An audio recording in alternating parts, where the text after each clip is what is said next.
क्या आपने कभी सोचा है कि ब्रह्मांड आपकी हर हरकत को नोट करता है? जो लोग चेतावनी को नजरअंदाज करते हैं, उनका अंत निश्चित है। घमंड, छल, झूठ और दूसरों को नीचा दिखाना, ये सब नतीजों का बीज बोते हैं।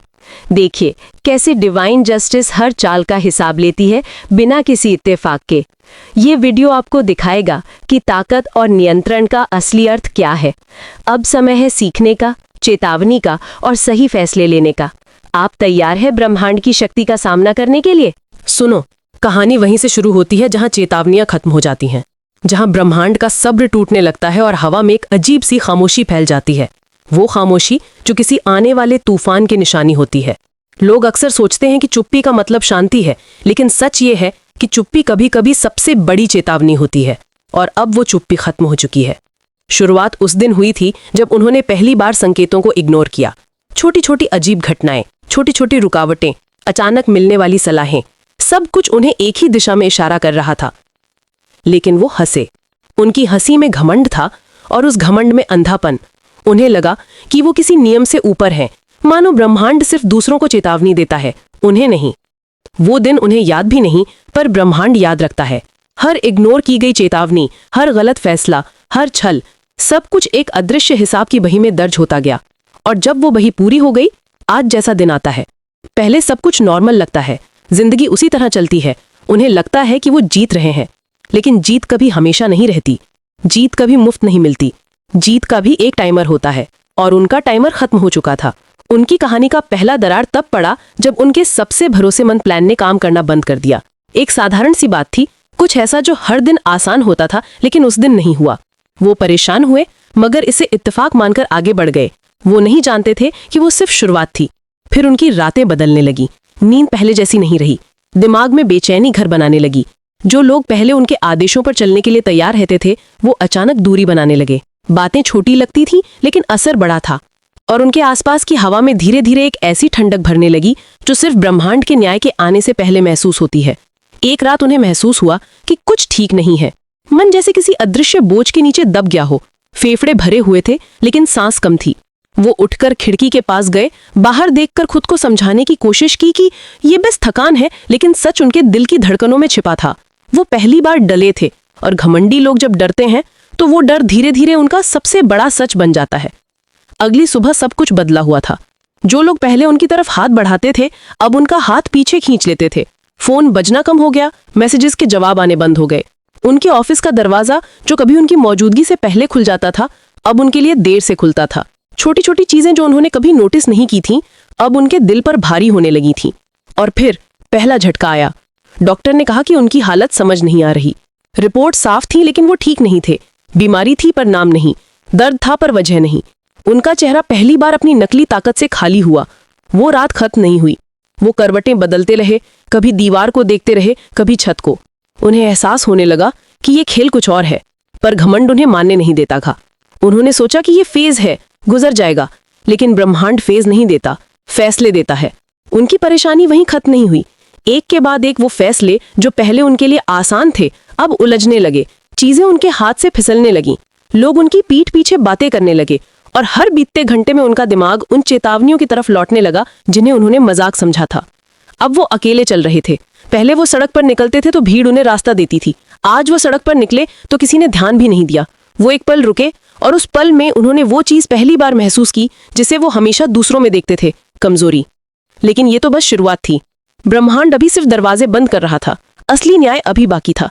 और उसी रात जब कमरा अंधेरे में डूबा था और हवा भारी हो चुकी थी, उन्हें पहली बार ऐसा महसूस हुआ कि वो अकेले नहीं हैं। जैसे कोई अदृश्य निगाह उन पर टिकी हो, जैसे कोई इंतजार कर रहा हो कि कब अंतिम फैसला सुनाया जाए। उन्होंने आंखें बंद की, लेकिन बेचैनी बंद नहीं हुई। उन्होंने भगवान को याद किया, जिस पर उन्होंने कभी भरोसा नहीं किया था।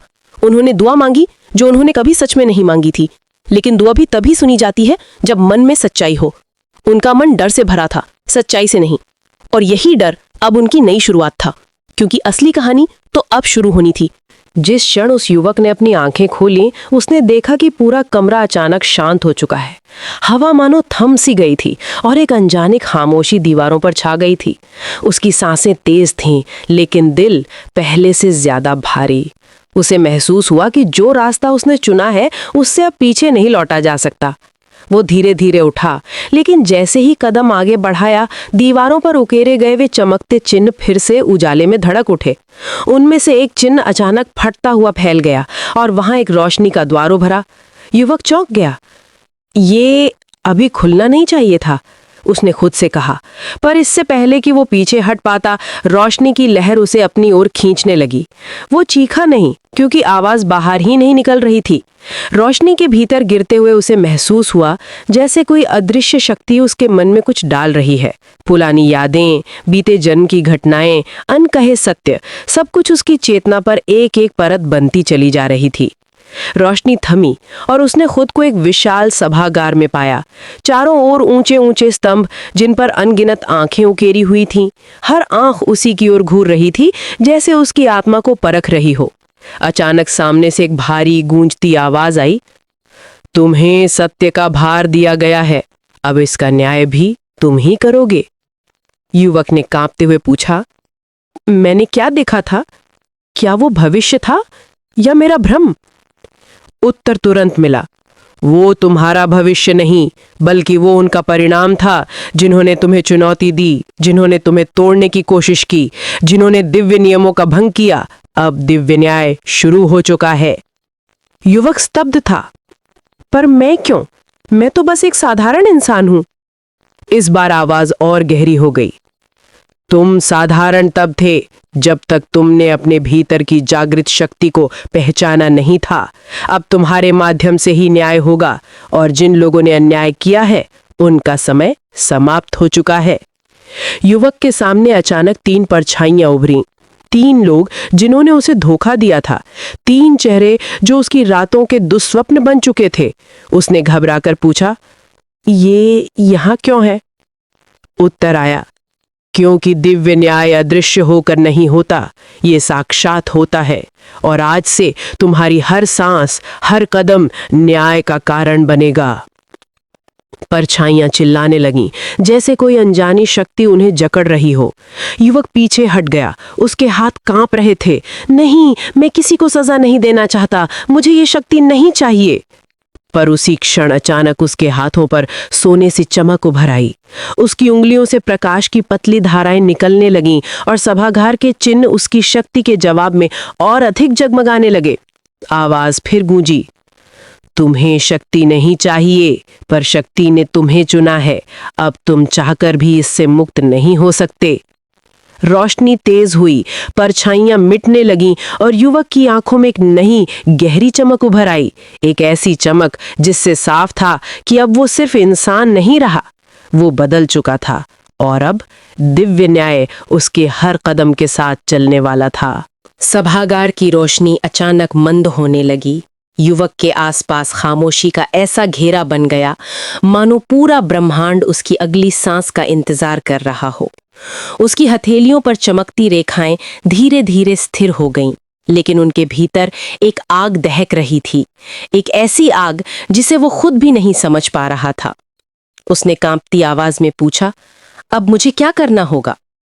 आवाज उत्तर देने से पहले कुछ क्षण मौन में डूबी रही, जैसे उसे परख रही हो। फिर गूंज उठी, तुम्हें उनके बीच लौटना होगा, उन्हीं लोगों के बीच जिन्होंने तुम्हें तोड़ा, तुम पर विश्वास नहीं किया, तुम्हारी नियति को रोकने की कोशिश की। तुम्हें वहीं से न्याय की शुरुआत करनी होगी। युवक विस्मित होकर बोला, लेकिन अगर मैं वापस गया तो क्या वे जान पाएंगे कि मैं बदल चुका हूं? नहीं। आवाज शांत थी, पर उसके शब्दों में अटल शक्ति थी। सत्य को देखने की योग्यता सभी में नहीं होती। वे तुम्हें पहले जैसा ही समझेंगे, पर तुम्हारा अंतर्मन उन्हें पहचान चुका होगा, और तुम्हारे निर्णय अब दिव्य होंगे। अचानक सभागार का फर्श लहराने लगा। जमीन पर उकेरी गई रेखाएं सोने की दर्पण जैसी चमक में बदल गईं। उसमें युवक का प्रतिबिंब दिखा, लेकिन वह साधारण नहीं था। उसकी आंखों में सुनहरी आभा थी और माथे पर एक सूक्ष्म ज्योति जो धीरे धीरे धड़क रही थी। वह खुद को नहीं पहचान पाया। ये मैं हूं, आवाज बोली। ये तुम नहीं, ये वो है जो तुम होने वाले हो। अचानक रोशनी का एक गोला उसकी ओर बढ़ा। उसने हाथ उठाने की कोशिश की, लेकिन रोशनी उसके सीने में समा गई। उसके शरीर में झटके सी लहरें उठीं, उसकी सांसें भारी हो गईं और फिर उसे दिखने लगा भविष्य। एक एक कर दृश्य उसके सामने टूटते गिरते चले गए। लोगों के चेहरे, उनकी गलतियां, उनके पाप, उनके निर्णय और उनके कर्मों की परिणति। जो लोग आज हंस रहे थे उन्हें कल अपने ही कर्मों से टूटते हुए देखा। जो आज छल कर रहे थे उन्हें अपने ही जाल में फंसते देखा। जो आज शक्ति का दुरुपयोग कर रहे थे उन्हें वही शक्ति खोते हुए देखा। हर दृश्य एक सच्चाई था। दिव्य न्याय हमेशा देर से आता है, लेकिन कभी खाली हाथ नहीं आता। युवक हांफता हुआ घुटनों पर गिर गया। ये सब मेरे माध्यम से होगा? हाँ, लेकिन मैं किसी को तकलीफ नहीं देना चाहता। आवाज की गूंज इस बार कठोर थी। तुम तकलीफ नहीं दोगे, कर्म देंगे। तुम सिर्फ कर्मों को दिशा दोगे और सत्य को परिणाम। उसने सिर उठाया। उसकी आंखों से सुनहरी किरणें झलक रही थीं। धीरे धीरे वह खड़ा हुआ। अब उसके पैर जमीन पर नहीं, किसी अदृश्य शक्ति की लय पर चल रहे थे। सारा सभागार उसके स्पर्श मात्र से चमक उठा। अचानक एक द्वार सामने खुला। एक साधारण सा रास्ता, लेकिन उसके पार वही संसार था जहां उसे लौटना था। आवाज ने अंतिम बार कहा, याद रखो, तुम्हारी खामोशी ही न्याय की पहली दस्तक होगी और तुम्हारा प्रकट होना उनके अंत का आरंभ। युवक कुछ क्षण मौन रहा, फिर दृढ़ कदमों से उस द्वार में प्रवेश कर गया। जैसे ही वह बाहर निकला, हवा बदली हुई थी। वातावरण भारी था और संसार अनजाने भय से कांप रहा था, क्योंकि दिव्य न्याय का दूत अब लौट चुका था। युवक बाहर निकला और सामने फैली दुनिया अचानक बदली हुए लगी। जो लोग कभी घमंड में अजय समझते थे, अब उनकी नजरों में डर झलक रहा था। हर मुस्कान में छिपा था भय, हर कदम में हिचकिचाहट। वे समझ रहे थे कि उनके कामों का नतीजा अब सामने है और उसे कोई टाल नहीं सकता। युवक ने धीरे धीरे कदम बढ़ाए। हर कदम पर वातावरण बदल रहा था। दरवाजे अपने आप बंद हो रहे थे। समर्थन धीरे धीरे गायब हो रहा था और जो ताकत उनके पास कभी थी, वह अब उनकी पकड़ से फिसल रही थी। हर झूठ, हर चाल, हर छल जो उन्होंने चलाया, अब उनके ही खिलाफ काम कर रहा था। उनकी आंखों के सामने वही चीजें टूट रही थीं जिन्हें उन्होंने कभी जीत समझा था। उनके भरोसेमंद लोग अब उनके खिलाफ थे। उनका खुद का सर्कल, जो कभी ताकत और नियंत्रण का प्रतीक था, अब दूरी और धोखे का साक्षी बन गया था। युवक एक जगह खड़ा हुआ और देखा कि कैसे उनका प्रभाव मिटता जा रहा था। सुपीरियॉरिटी की आभा जो कभी उनके चारों ओर छाई रहती थी, अब फीकी पड़ चुकी थी। लोग सिर हिलाते थे, पर अब डर और मजबूरी की वजह से। उनकी हर चाल जो कभी काम करती थी, अब उनके लिए जाल बन चुकी थी। फिर आवाज गूंजी, देखो, यही दिव्य न्याय है। जो लोग अपने घमंड और छल से दूसरों को तोड़ते हैं, उनका अंत भी उन्हीं हाथों से लिखा जाता है। कभी देर हो सकती है, पर निष्पक्षता हमेशा पक्की होती है। उनके पापों का भार अब उनके अपने जीवन पर दिखाई देगा। और तुम्हारा बस इतना काम है, साक्षी बनना। साक्षी जो समझ चुकी है कि न्याय का समय सभी के लिए निश्चित है। युवक ने देखा कि लोग हड़बड़ाकर भाग रहे थे, मदद के लिए किसी को बुला नहीं रहे थे। पैसा, ताकत, कनेक्शन जो कभी उनके लिए हर समस्या का समाधान थे, अब किसी भी काम नहीं आए, क्योंकि ब्रह्मांड की शक्ति किसी भी मोल भाव या चालाकी से प्रभावित नहीं होती। बीमारी, टूटन और अपमान अब उनके जीवन का हिस्सा बन गए थे। शारीरिक नहीं, बल्कि मानसिक और आत्मिक स्तर पर। हर झूठ, हर छल कपट का वजन उनके शरीर और दिमाग पर दिखाई दे रहा था। वे कांप रहे थे, कमजोर हो रहे थे और हर कदम पर महसूस कर रहे थे कि उन्होंने अपनी ताकत को अपने विनाश का माध्यम बना लिया था। युवक ने केवल देखा। वो न डटा, न हंसा, न रोया। उसने बस देखा, क्योंकि सच्चा न्याय दिखने से पहले महसूस किया जाता है, और महसूस करने वाला ही समझता है कि शक्ति और विनम्रता के बीच का फर्क क्या होता है। जैसे ही अंत पास आया, आवाज ने अंतिम शब्द बोले। अब उनके पास कोई बहाना नहीं, कोई दवा नहीं, कोई पैसा नहीं, कोई साथी नहीं। सब कुछ खत्म हो चुका है। और ये अंत, उनका अकेलापन, उनका परिणाम, उनकी सजा नहीं, बल्कि तुम्हारी सत्य की पुष्टि है। तुम्हारी विनम्रता, तुम्हारा सब्र, तुम्हारा विश्वास अब सही साबित हो रहा है। और यही दिव्य न्याय है। युवक खड़ा रहा, शांत, दृढ़ और अविचल। वो जानता था कि उसने केवल साक्षी बनना था और ब्रह्मांड ने न्याय दिखा दिया। जो घमंड और छल में बंधे थे, उनका पतन पूरी तरह सामने था। जो मजाक उड़ाते थे, वे अब चुप थे। जो धोखा देते थे, उनके अपने ही हाथ उन्हें तोड़ रहे थे।